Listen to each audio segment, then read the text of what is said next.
काशी और मथुरा के बाद अब अजमेर शरीफ दरगाह पर दावा किया गया है। ये मामला अदालत में भी पहुंच गया है और अदालत ने केंद्र सरकार ASI यानी भारतीय पुरातत्व सर्वेक्षण और दरगाह समिति को नोटिस भी जारी कर दिया है। नोटिस पर जवाब मिलने के बाद अब इस पर आगे की सुनवाई 20 दिसंबर को होगी।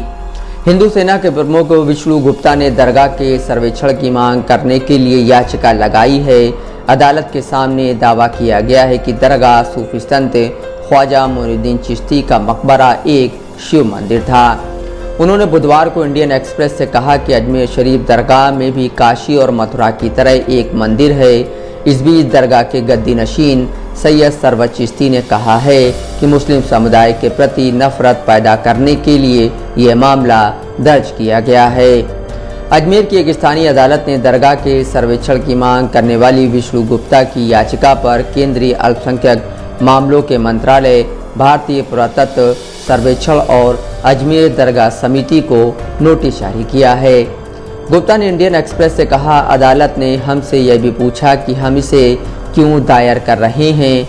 हमने अदालत को सब कुछ बताया और हमारी बात गंभीरता से सुनने के बाद अदालत ने संबंधित पक्षों को नोटिस जारी किया।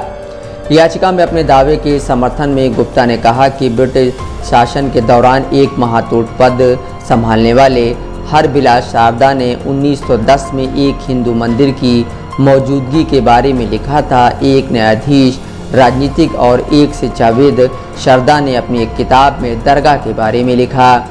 परंपरा कहती है कि तहखाने के अंदर एक मंदिर में महादेव की छवि है जिस पर हर दिन एक ब्राह्मण परिवार द्वारा पूजा की जाती थी, जिसे आज भी दरगाह द्वारा घड़ियाली यानी घंटा बजाने वाला के रूप में रखरखाव किया जाता है।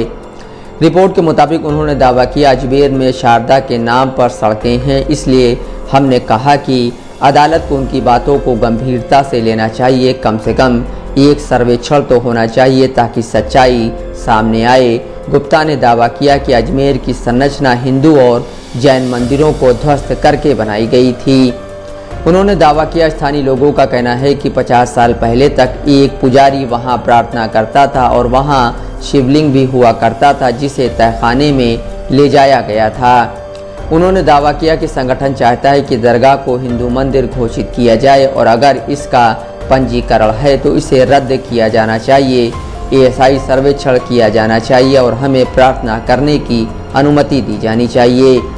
बता दें कि अजमेर दरगाह अगले साल जनवरी में अपना 813वां उर्स मनाएगी। इस बारे में गुप्ता ने कहा, चिश्ती साहब का जन्म यहाँ नहीं हुआ था और वे यहाँ से नहीं थे, तो उनसे पहले यहाँ कौन था? पृथ्वीराज चौहान। और शहर को अजय मेरू के नाम से जाना जाता था। विष्णु गुप्ता ने अजमेर शरीफ पर यह दावा तब किया है जब एक हफ्ते पहले ही राजस्थान की भजनलाल शर्मा सरकार द्वारा राजस्थान पर्यटन विकास निगम के एक उपक्रम अजमेर के होटल खादिम का नाम बदलकर अजय मेरू किया है। नाम बदलने की मांग करते हुए विधानसभा अध्यक्ष वासुदेव देवनानी ने पहले दावा किया था कि राजस्थान के 12वीं शताब्दी के योद्धा राजा पृथ्वीराज चौहान के शासनकाल के दौरान अजमेर अजय मेरू के नाम से प्रसिद्ध था और प्राचीन भारतीय ग्रंथों और इतिहास की किताबों में इसे इसी नाम से पुकारा जाता था। Bureau report, Dastak live news.